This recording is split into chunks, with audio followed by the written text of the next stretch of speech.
Hi, what's up, guys? It's been a while since I talked to you guys. One-on-one, personal, motivational, psychology-wise, anything. I feel like we haven't had that personal conversation in a while now. So recently, Q2 has been going pretty well. I've had a lot of mental tosses and turns, of course. Because trading is only 1% of your life. Not everything should be dedicated to trading at any point in time.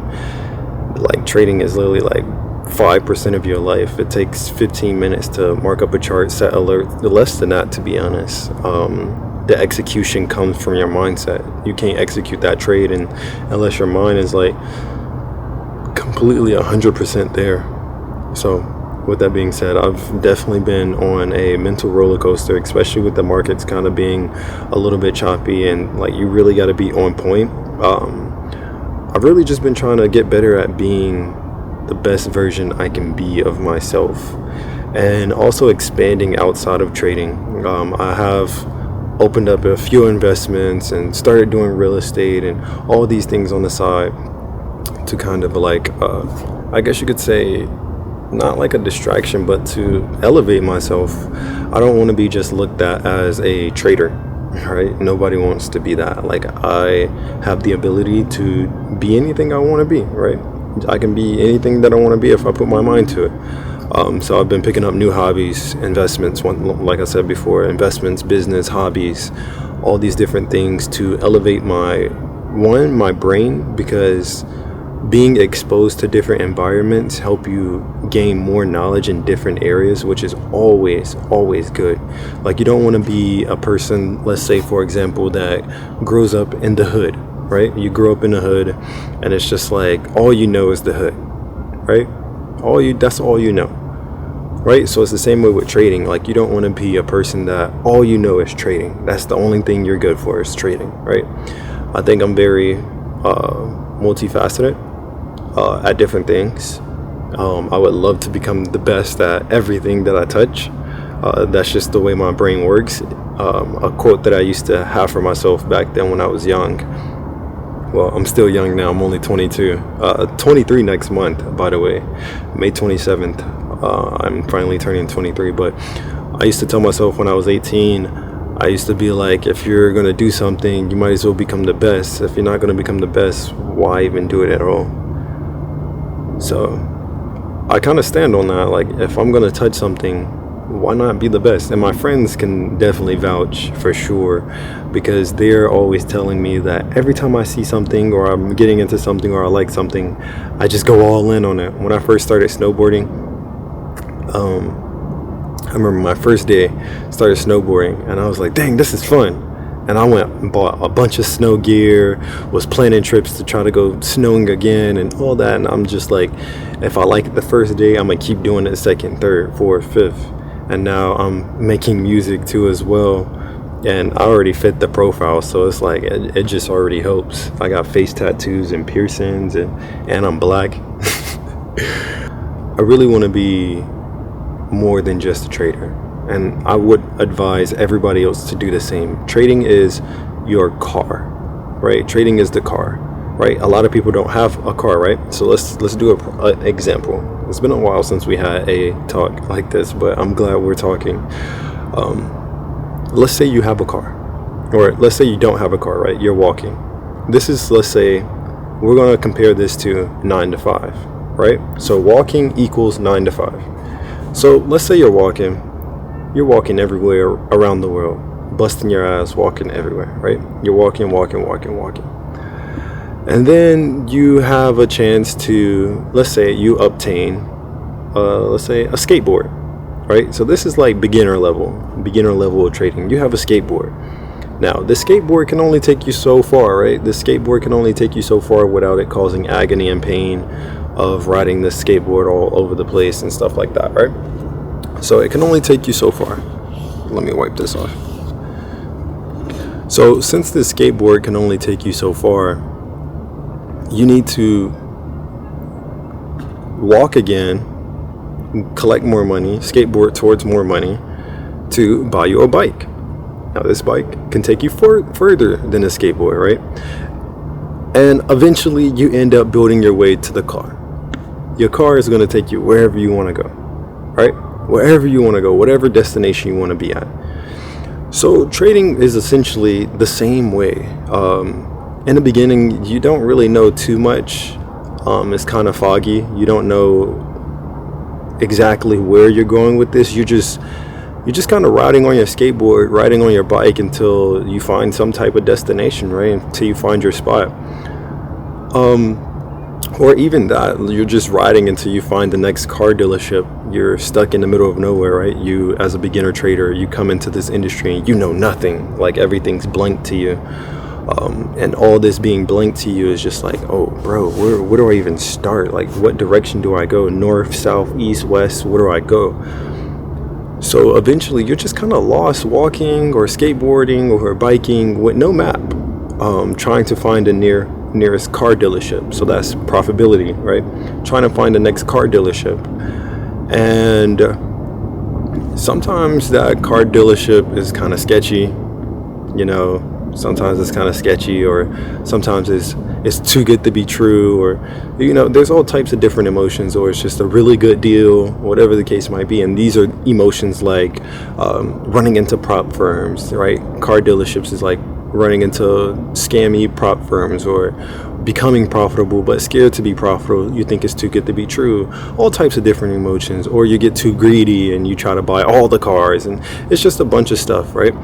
You're trying to get to this car dealership, but you have to understand, as a beginner trader, you have to, let's say, gain your mileage. Like, you have to rack up your miles first, right? You have to put in those miles in order to get to that dealership. If the dealership's 1,000 miles away, you got to put those miles in. Whether you walk, whether you bike, whether you skateboard, you got to put those miles in. So with all this initially being said, don't come into this game thinking that everything's just going to be handed right to you, or it's just going to be given right to you, or it's going to be super easy to do, right? It's not. This is all a mental thing. And this is what I'm coming back to. It's all a mental thing. You know that trading is going to take you somewhere, but you just don't know where yet. Now, once you get to the car dealership and you unlock the car, so you become profitable, right? Once you become profitable, then you can take that car wherever you want to go. It's all a mentality. All you guys are trying to skip to having the car. You're walking. You don't even have the bike or the skateboard yet, and you're already worried about the car. Take it step by step, time by time, time by time. Unlock, right? Treat it like a game, right? Treat it exactly like a game. Level 1, level 2, level 3, level 4. Don't look at Sam and be like, dang, Sam's on level 5. I need to be on. Don't look at me. Oh, Sai's on level 10. I need to be right there in the next couple of days. No, that's not how it works. I put in a lot of miles on my car and my bike and my walking shoes. I put a lot of miles on that, right? Now, this essentially doesn't mean that it's going to take you forever. This doesn't mean that, right? I had no map once I came in, right? I had no destination, or I had no idea of where I was. When I stepped into the industry, I didn't know where I was. I didn't know what I wanted to be. I could have been a stock trader. I could have been options, futures, CFDs. I could have been anything, crypto trader, anything. I didn't know where I wanted to be, right? And then I found something that I liked. I picked up my skateboard. I said, okay, let me trade stocks for a bit. Picked up my skateboard, did that. It was cool. And then that skateboard was only going to take me so far. Once again, if you don't know, I was trading stocks for a bit, and I made my first $1 million off of stocks when I was 18. And then right around December 2022, the SPY market had hit $400 at this time, and then it dropped all the way to like 360 in less than a couple of days. And this was a big hit. Even though I was profitable, I didn't get affected by it. It was a pretty big hit because stocks were then kind of consolidating. They wasn't going up. And in stocks, you really make money when it goes up. When you invest into something and then it goes up and then you make money, right? And stock options is very, very risky. Me personally, if you're not really good at it now, I would stay away from stock options, but to each his own, right? But yeah, with all this being said, that skateboard only took me so far. So then I had to switch to a bike, which then I switched to trading Forex. And this at the time was a little bit calm. I was trading Euro USD and stuff like that, but then I figured out that I can trade NASDAQ, which is how I got this tattoo, which is saying baby Nas, because NASDAQ was going up to all-time highs like a rocket, mooning. That's what people call it. Oh, it's mooning, it's mooning. That's what people say when price is going up to the skies, right? So I got on a new bike, and NASDAQ took me pretty far. I gained a lot of miles, and then eventually I, purchased a car, right? Now I'm purchasing a car, and now I'm doing way bigger than I did before. I'm hitting bigger trades. I'm coming out with bigger setups, better setups, and then I become a swing trader, right? So now I have a reliable car that can last a very long time throughout, right? Because eventually in the beginning, you're going to be a day trader. You're going to want to scalp in the beginning. That's just what traders are going to go through. You're going to want to do that, regardless of the fact, like, I can tell you, oh, just become a swing trader, but you're going to hit me with but Sai, I need money and this and that, so I need to trade every day, yada yada. You're gonna say that now, right? Give it some time where you start hitting, some profitable trades, and then later on you're gonna start to say, like, dang, I don't want to trade every day. Let me see if I can just place this trade on a higher time frame and hold for the next 2 days or a day and a half or whatever the case might be, and then I'm done for the week, right? You're gonna place probably like 4 to 5 trades a month, right? With this being said, I ended up changing that car, or going into that car, and then that car is still taking me to where I want to be today. And now I'm getting into the point where I'm ready to get out of the car and more of hop into what we even call that? Like, I think now it's more of like, I went from wanting to be inside the car to the parking garage. These analogies are pretty funny, but now I'm the parking garage. So that is parking my cars all in that parking garage, because they no longer have to extend themselves. Like, I can switch cars if I want to, whenever I want to, and just enjoy having those cars there, and enjoy having the ability to take, if I want to go a short amount of distance, I might take my best car, because you're not supposed to put a lot of miles on brand new expensive cars. You're not supposed to put a lot of miles on it. Or I might want to go a long distance, so I'll pull out the minivan or something. I don't know, so you go a long way. So now I think at this point in my life, my mentality is more of like longevity. What can I do to be better for myself long term? Definitely, as people think it's all just fast money, but I've been doing this for 5 years now, and it's just like, now it's like coming to that year 5 where I'm like, okay, well, what's next, right? I'm hitting all these trades, what's next? I'm just really not big on the whole materialistic thing anymore. Like, I've slowly started to die down in that, I guess in that category, I guess you could say. Like, I've been trying to be more of a nomad, to be honest, like more of a nomad. But with this being said, all I'm going back to is, don't put yourself in a box, right? Don't put yourself in a box. I heard this person on a TikTok yesterday. They was like how they don't own anything in the world because they kind of just want to, like I said, be a nomad, and they don't want to be tied to having something, and more of like a prison to them, right? Now, this doesn't go for everything. Once again, I'm invested into real estate and having all these companies and stuff that I'm building on the side as we speak now. All this goes to tie into, like, don't make trading your prison when you're trying to escape from prison. Your 9 to 5 is your prison right now. Don't treat trading like it is your 9 to 5. Don't treat it like your 9 to 5. Right? A lot of people, they'll wake up, get on the charts, see what's up. They know exactly what to look for, what not to look for, or what to do and what not to do. Set their alerts, but then they'll just sit there, and they'll just stare at the charts, and they'll just sit there, waiting. Just waiting. Even though they have alerts and everything set, they just sit there and they just wait. Why would you do that to yourself? Because now you're waiting hours on end, when trading is supposed to provide you freedom, right? Trading is supposed to provide you with the most freedom you've probably ever had in your life. So why put yourself in a box and make trading your whole life? Why make trading your whole life? So with all this being said, I feel like I say with all this being said a lot, put it on a t-shirt. But yeah, just kind of updating clear my thoughts. This channel, I try to move away from just trying to be a trading educator. Like, I don't want to be that, guys. Like, I don't want to be just a trading educator, because trading itself is just like more of a mindset thing. So it's more of like a life thing. Like, based on how that person carries themselves in life is how they trade. I'm very spontaneous, of course. I'm very sporadic.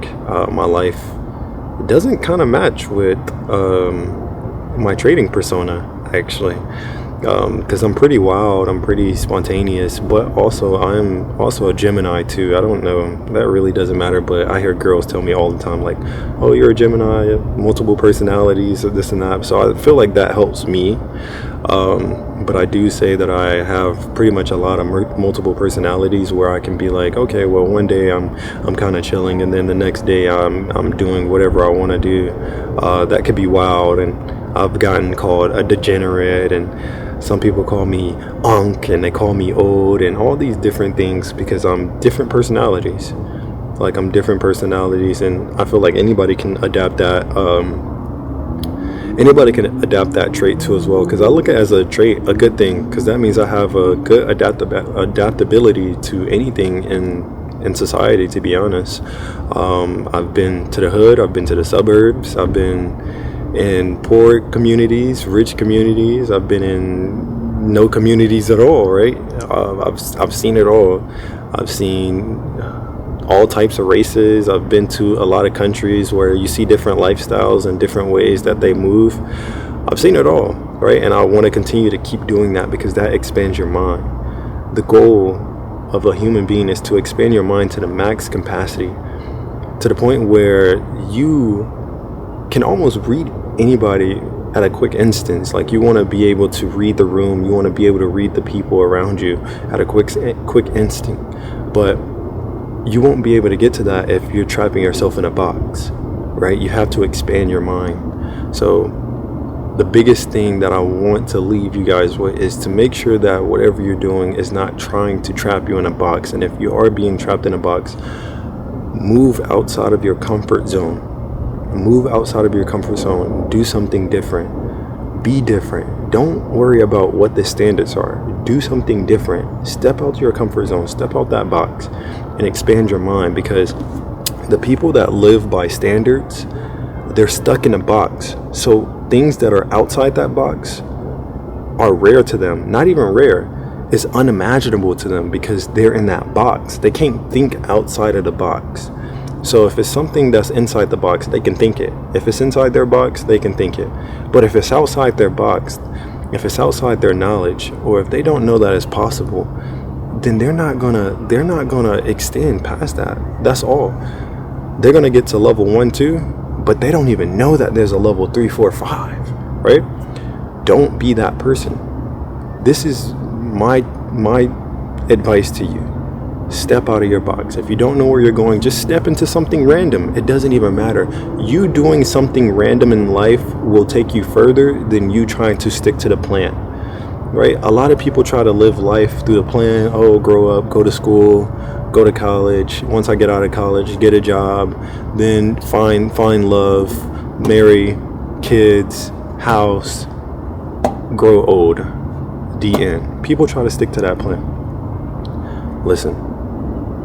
Stop trying to stick to that plan. Do what you want to do. And even if you think you want to do it, just do it just because. So, like, if there's a moment in your life where you're like, dang, I don't know if I should do it, just do it.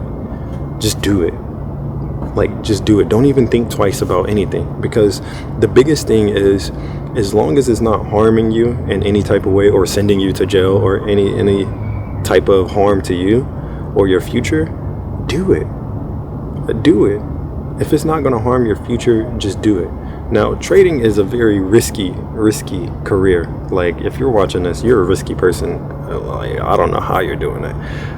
But no, we've all been there. But trading is a very high risk. So this means that if you're one in this industry, one, you like high risk, right? If you're watching this video right now, you're a trader.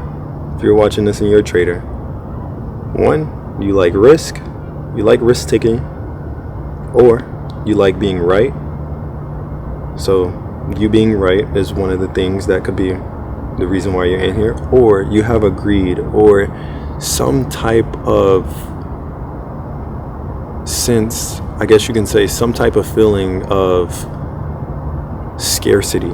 I guess you could say that way, scarcity. So you think that you need to grab this money up, or you need to collect this much money as you can because there's not enough to go around, right? I want to let you guys know something, right? The market has, for a gold alone, for XAU USD, so that's what I trade mainly, it has a $361 billion daily market cap.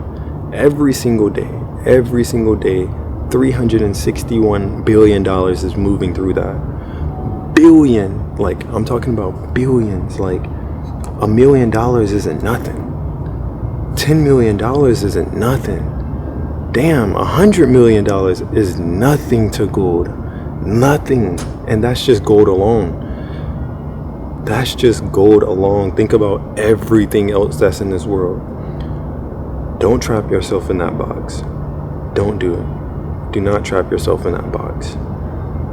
Stop having scarcity. Stop thinking that you can't push past your limits or push past your box, right? Step out of your comfort zone. Expand your mind. The more you expand your mind, you'll get better at trading regardless, right? Because this is all like a psychological game to your brain. Your brain is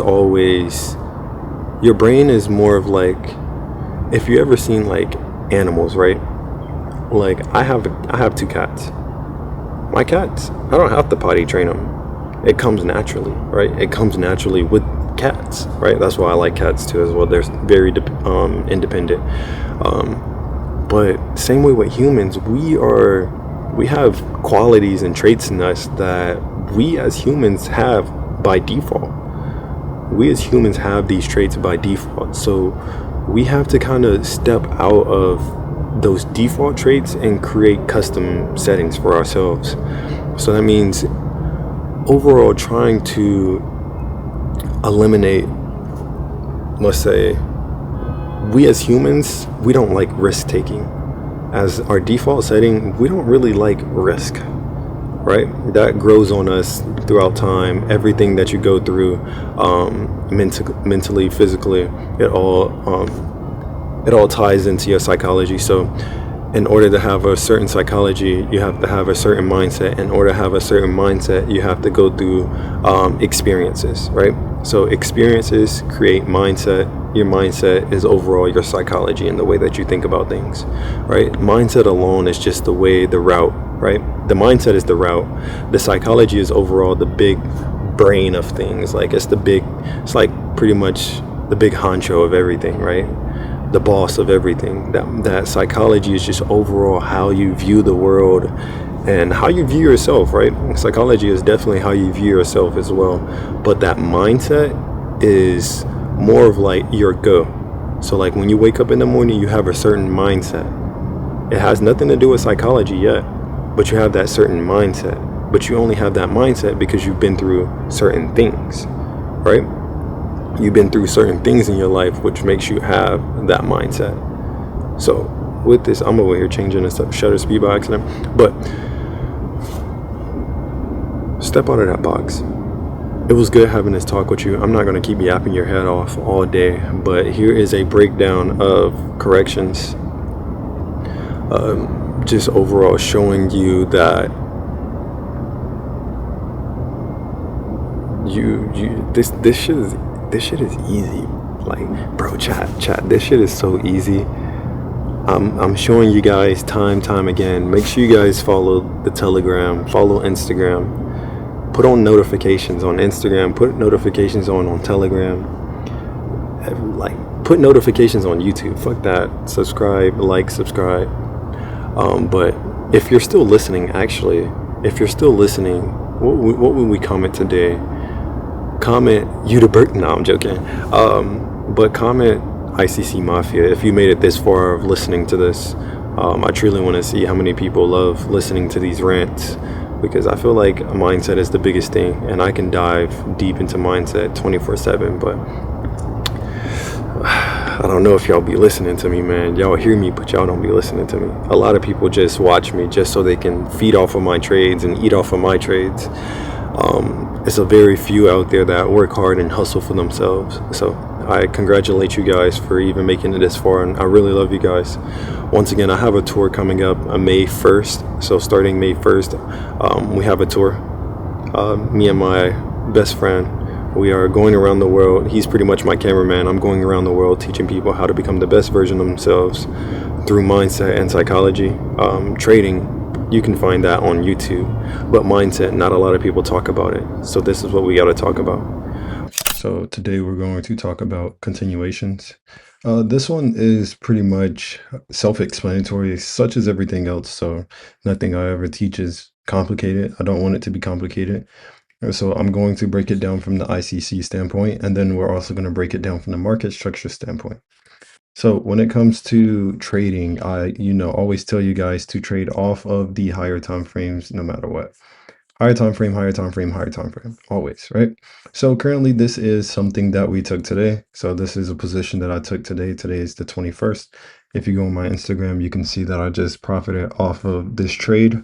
But this is going to be me breaking it down. I like showing you guys real-time data so that way you understand what's going on, because probably you seen this setup today, or you seen this trade and you was like, dang, why didn't I get into it? Or like whatever the case might be. So basically for me, if you need help, let's go ahead and back out of here. If you need help with pivot points, highs and lows, you can turn this on. Go ahead and turn this on, put this back, and then we can go here. We can set this to 5, not 55. We can set this to 5. Sometimes it's a little bit behind on some of the highs and lows, but this is a general help, like it's to help. So with this being said, coming into this week, we had price building up. Of course, we had price building up and it was doing this thing, right? So I want you to notice that you don't have to go far back. So let's just take 1, 2, 3, 4. We have 4 highs here, 4 highs and lows here. We can see that there's highs over here. So we can mark this. Normally I mark off of the body close. Lately, I've been doing the candle. There is no reason why, but I do, I always tell people that the closed candle is way more important to me, because that means it's a closed deal. But this is still price movement too as well. So that means price came into this level and there were sellers here as well. So, to each his own, to each his own. Wicks definitely give you the full grand scheme of things of where price was at one point in time. But there's times where, let's say you're TPing a wick or whatever. Let's say if you're trying to TP a wick, that wick might not get hit, but that body candle close will get hit. So take it with a grain of salt right there on which one you prefer. You can try both of them, see whichever one works for you. But with me, always body close for me. So with this being said, as we can see, price came into this level and price had sellers. But this is the highest point. 8,891 was the highest price has gotten. And as you can see here, it is also going off of the body close as well. So it's counting it like right around. Matter of fact, actually it's doing it from the wick too as well. Yeah, so it's doing this from the wick as well too. So, pivot points high and low does it from the wicks too as well. So you can do that. But price ended up closing right around this level and then ended up dropping the next day, or pretty much the next week. So this is a Sunday open. Sunday opens, it gaps down. Now, why is this gap down so important? Well, pivot points high and low didn't mark this up, but as you can see here, there is a lot of commotion going on here. There was price at one point in time trying to come down from this level. So as you can see, price tried to come down, rejected. That means there is buyers here. Boom, right? Came down again, rejected. That means there's buyers here. So with all this being said, since there's buyers here, we know that this is a strong level of buyers. Anything that pushes under here would let us know that those buyers are not as strong as they thought they are under that level, right? They have no control, no power under the level. So above this level, they have all the power in the world. They can push price back up all they want the whole time. See, look, even over here, we take this. As you can see, once price count back above here, look at buyers react. Boom. Now, sellers kicked in and pushed price back down. And then they came in so strong, which ended up creating a continuation. But I'm going to show you. So what I did was I counted this as a indication. Now, the reason I counted this as an indication, if we go to the 1 hour time frame, we can see that this 1 hour time frame broke this level of support. This is why switching different time frames, especially from the 4 and the 1, is always good because you can see different angles, different aspects of things. As you can see here, that drop made an indication, made a new low, right? All this right here was price correcting, right? All this was price correcting. Now, I didn't look at the 1 hour this way. I was definitely looking at the 4 hour, but now that I see it, as you can see, price is building up, higher high, higher low, higher high, higher low, higher high, and then it stops and then it starts to go down and breaks structure. So this is a break of structure on the 1 hour time frame, which means that price is going back to bearish, right? So bearish indication, there's a correction here and price continues, which is in New York session. So as I turn this on, you see the blue area is New York session, which is the time that you're supposed to trade gold, which is 9:30. That's when the market opens. It opens pre-market at 4:30, but volume doesn't really start kicking in until 8 o'clock a.m. EST.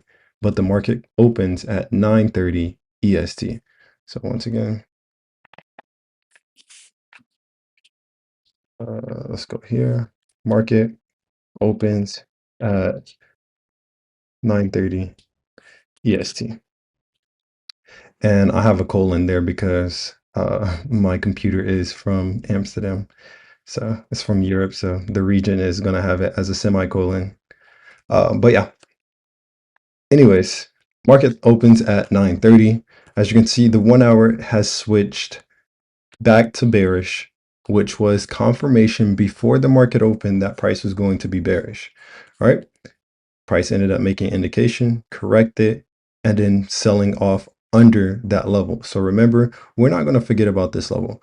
The biggest thing when it comes to a continuation that most people try to avoid, or most people seem to avoid, is that they don't piece all the higher time frames together, right? So this 4 hour level never left us, right? This level never leaves us. Just because we switch to the 1 hour doesn't mean that this leaves us, right? This is showing us where buyers are at on the 4 hour time frame. So this means this is a strong level. We're just swapping over to the 1 hour so we can get more details. Remember, on the 4 hour, we couldn't see what was really going on here. We see like a doji candle looking like half and half. It's small, super small. We can't really see much. But as soon as we get to the 1 hour time frame, we can see a whole candle come and create a low under here. So we know that under this level, there are selling potentials under here, right? Also, with that being said, going back to the 4 hour time frame, if you are trading off the 4 hour time frame, if this is what you initially mark up your charts with, stay on that time frame when it comes to choosing your target as well. So notice how when I used the 4 hour time frame, I seen that this was an indication. I said, hey, if this is the indication, this is a swing low down here. This is the last swing low. This could be my target.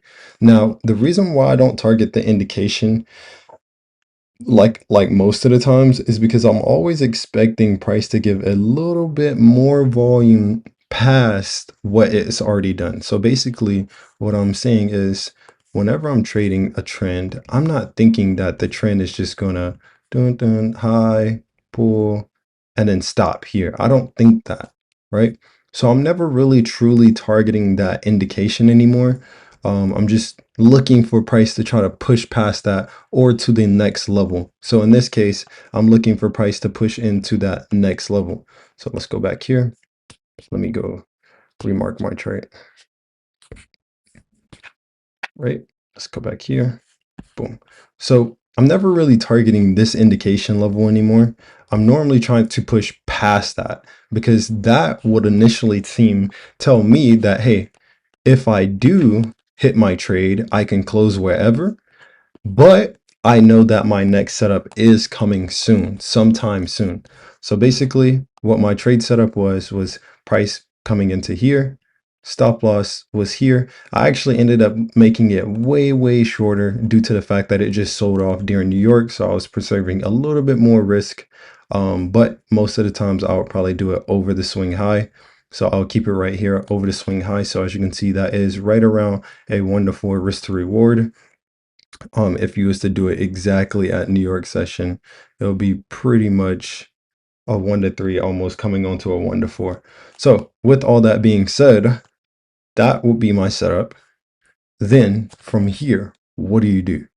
Right? Because we already can see that the continuation, there's nothing much to a continuation but trading back under the initial breakout level. So when it comes to entries, just enter at the original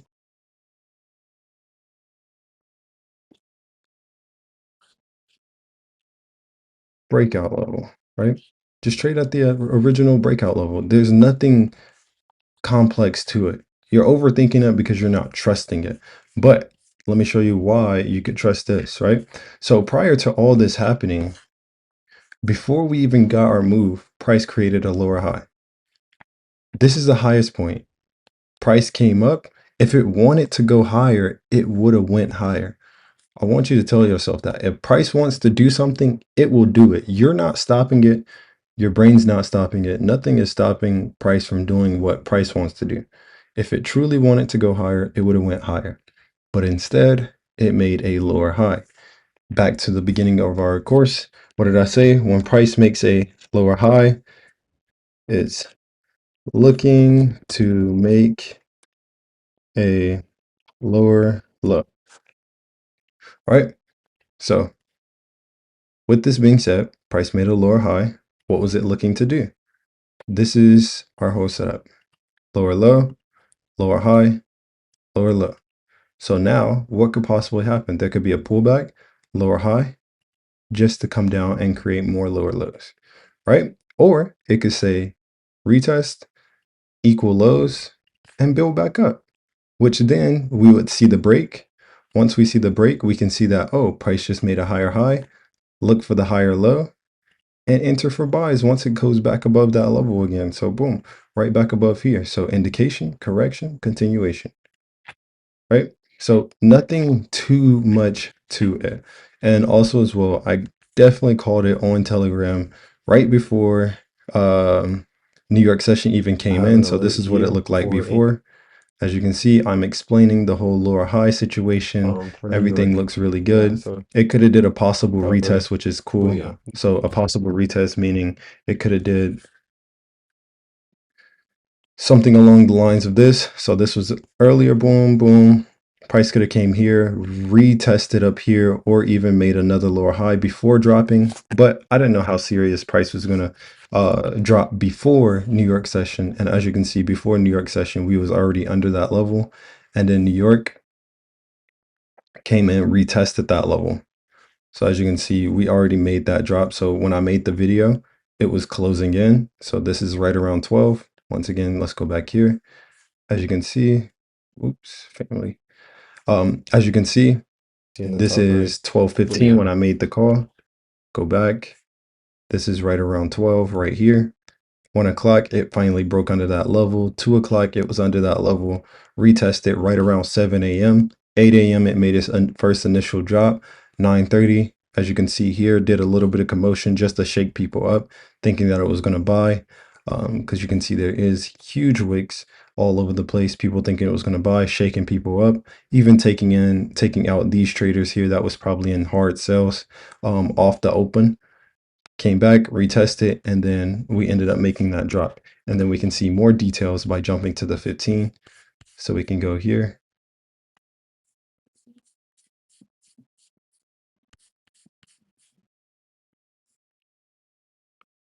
Bro, my family is texting me a lot. All right, cool. So as you can see here, Price ended up having that retest, so it dropped 930, pushed back up at 932 as well. So this is like 915, made that drop, then came up and retested that level at 930, 945, and then initially made the drop down all the way. So with all this being said, the continuation, it's not that hard to find the continuation. You just have to trust that the higher time frame is going to follow the structure that it needs to be following. That's the problem. Price needs to like follow the instructions, and I know it will, because higher time frame never tells the lie.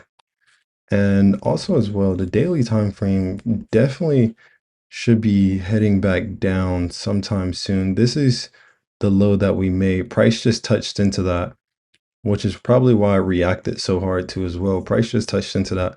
But anything under 4,642 is definitely going to look for a sell. So I'm definitely going to mark this up right now, and I'm going to pay attention to that because I might get into some more sales.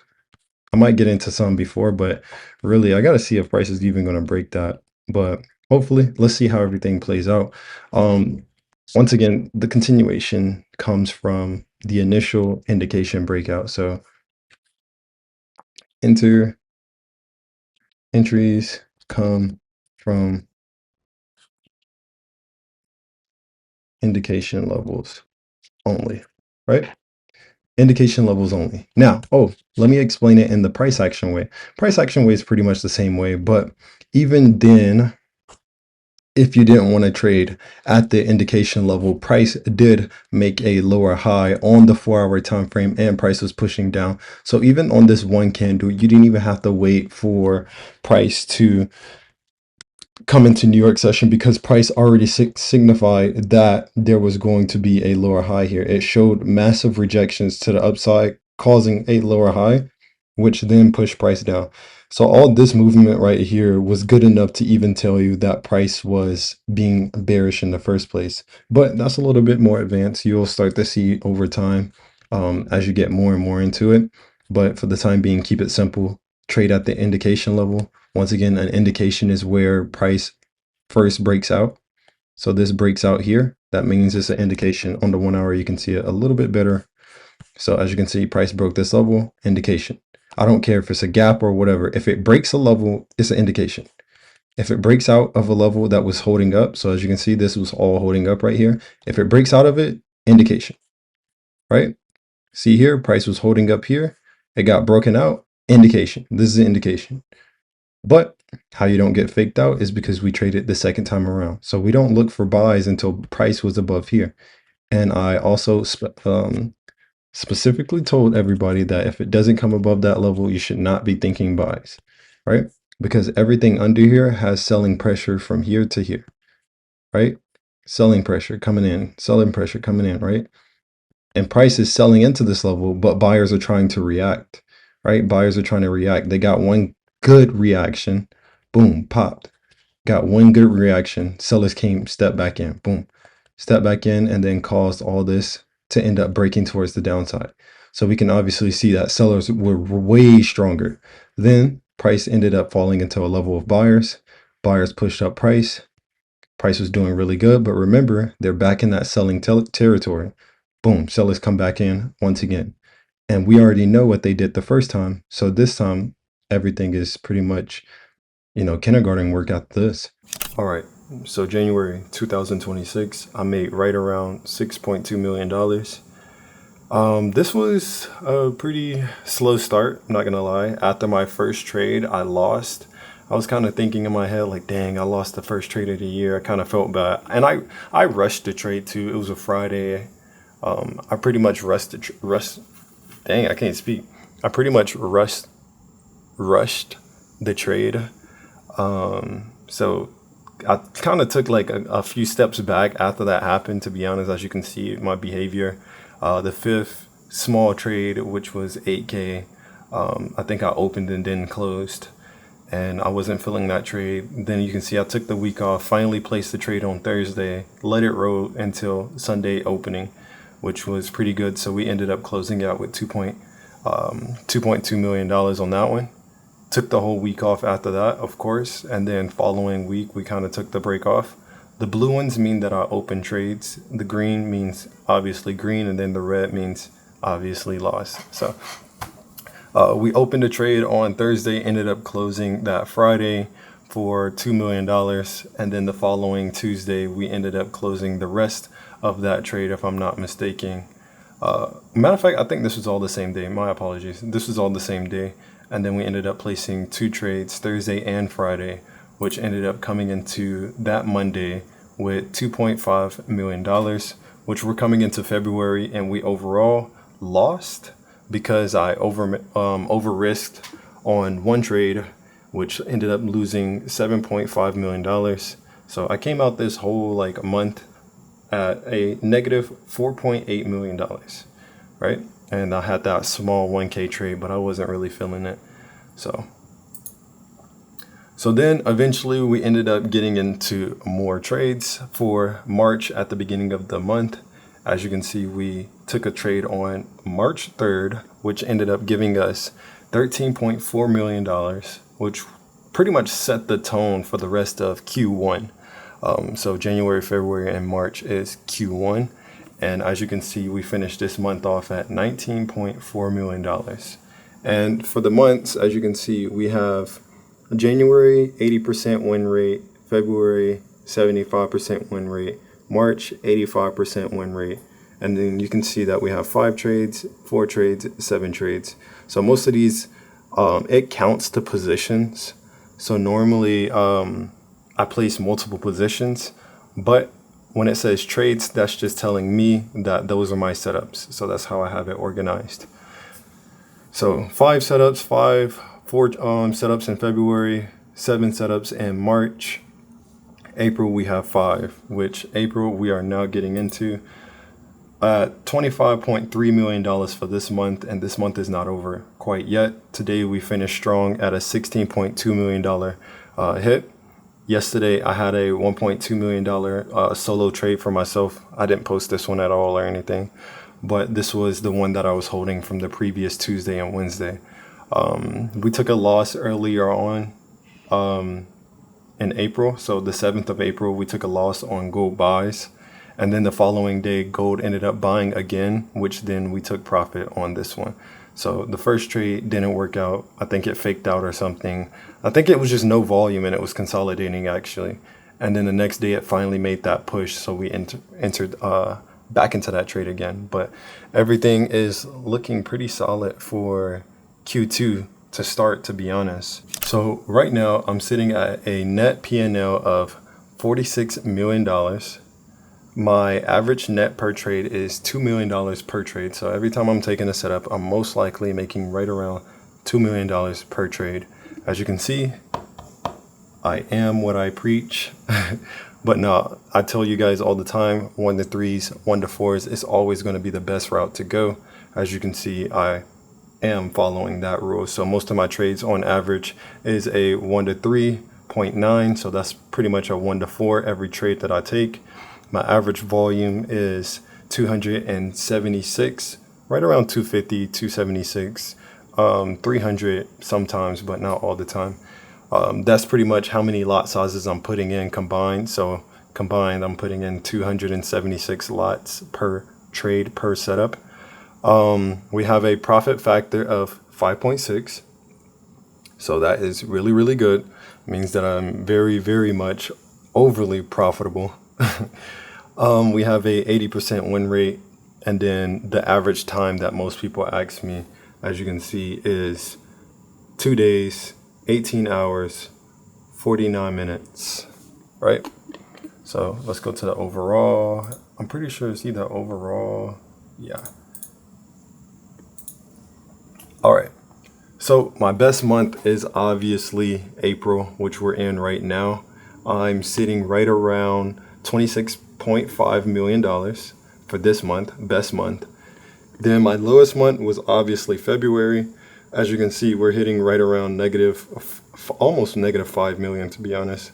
And then on average, every single month, I'm making right around $11 million per month. So for the past 4 months, on average, I'm making $11 million per month. And then here's the rest of my stats. As you can see, consecutive wins, 6, number of lost trades, 4, winning trades, 17.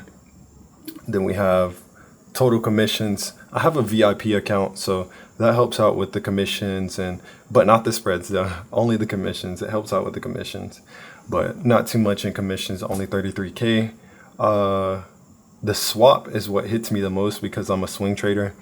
My brokerage that I trade on loves that I am a swing trader. They was able to make $1.4 million off of me, pretty much swing trading. So that's pretty good for them. Because a lot of people be like, oh, brokers ain't going to pay you out, this and that. My broker is very much regulated. Any regulated broker is going to pay you out, and most likely always has the funds to pay you out because they are connected to the banks and stuff like that. So, it's always going to be liquidity there. And once again, they're making a lot of money off of me. Even though I'm coming out more, so I'm bringing in 11 million per month, they're still taking home 2 million of that. And remember, I am not the only trader. So there's pretty much other traders that probably are coming close to bringing in 2 million on average, right? They're probably bringing in 2 million. So they're making money too as well. And they're obviously getting taxed with commissions and swaps and all types of things. So once again, $2 million they're taking out a swap means that my broker is making money, right? Largest trade I've done this month, or pretty much this year, is $13 million.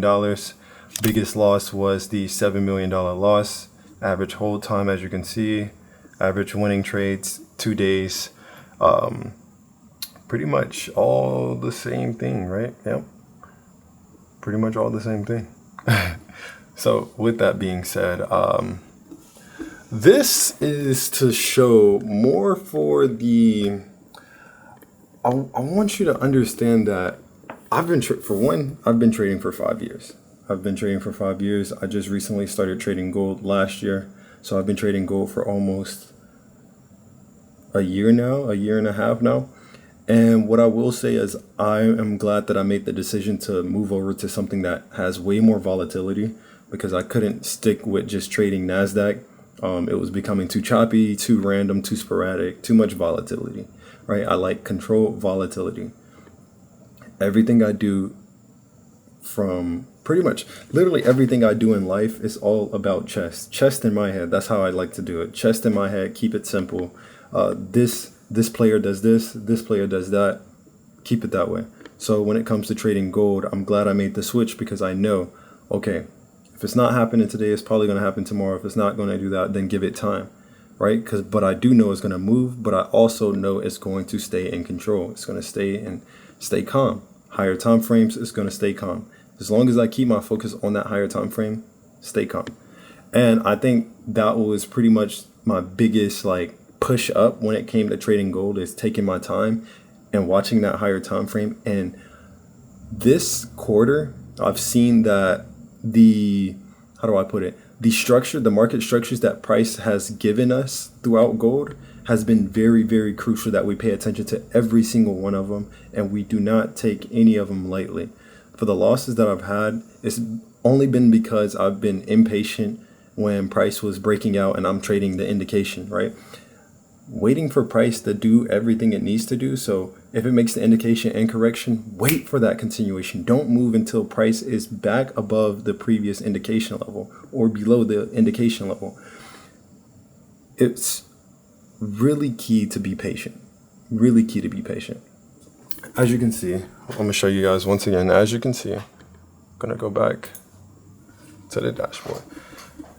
Out of how many days has it been? It's been pretty much, I'm just saying how it is. It's been 4 months. 4 months. And I've only taken 5 trades in January, February 4, March, I took 7, April, I took 5. Right? And don't say oh, it's because you have the capital and all this and that. It's not about the capital. It's about the quality of the trade that you're getting into, right? Some of these trades I was able to get into one trade and then move on to the next week. I'm taking pretty much 1 trade per week. Look at this. This I lost, but I seen the same setup, come back the next day, so I got into it, right? Took a trade here. Boom. Came in Monday. I'm good. Took these trades, but I'm good for the week. Chilling for the week. Boom. These are the 2 times that I take 2 trades this week. But look at the other ones. 1 week, I place 1 trade. 1 week, I place 1 trade. Another week, no trades. This week, we actually got 2 trades out of this, right? This week, 1 trade, right? Following week, no trades. Then we have this week, 1 trade, 1 trade, 1 trade, right? And then we go to January. I come in, I lost. This one, I'm not going to count this one. 1 trade, 1 trade, 1 trade, 1 trade. And these are solid trades. These are solid plays. Like all of these are like high quality, higher time frame setups. Because people misconstrue ICC. They think that you're supposed to wait months and months on end, weeks on end, weeks on end. But that's not the case. I trade gold. Gold pretty much moves every week almost. With the war, remember the war thing happened. We made a fuck ton of money off of that. And I made sure I told you guys days before the war happened that this was going to be really good for us. We was going to be in those buys for gold. I told everybody that, hey, the war is coming. The war is coming. Everybody thought I was crazy. Then the war comes out and here we are. We made a fuck ton of money and a lot of people did make a fuck ton of money with me. So then we was able to pretty much chillax for the whole week, right? Chillax for the whole week. I could have chilled this week too, right? I can chill now. Most people are going to be like, oh, you can chill now if you wanted to, but I don't want to. I want to keep going, see how far I can go, right? So with this being said, we don't have to take as many trades as like you think you want to do. Like some people want to trade like 50 times a day, 30 times a day, and think that the more they trade, the more money they're going to make. No, it's about the quality of the trade. The quality is always better than the quantity.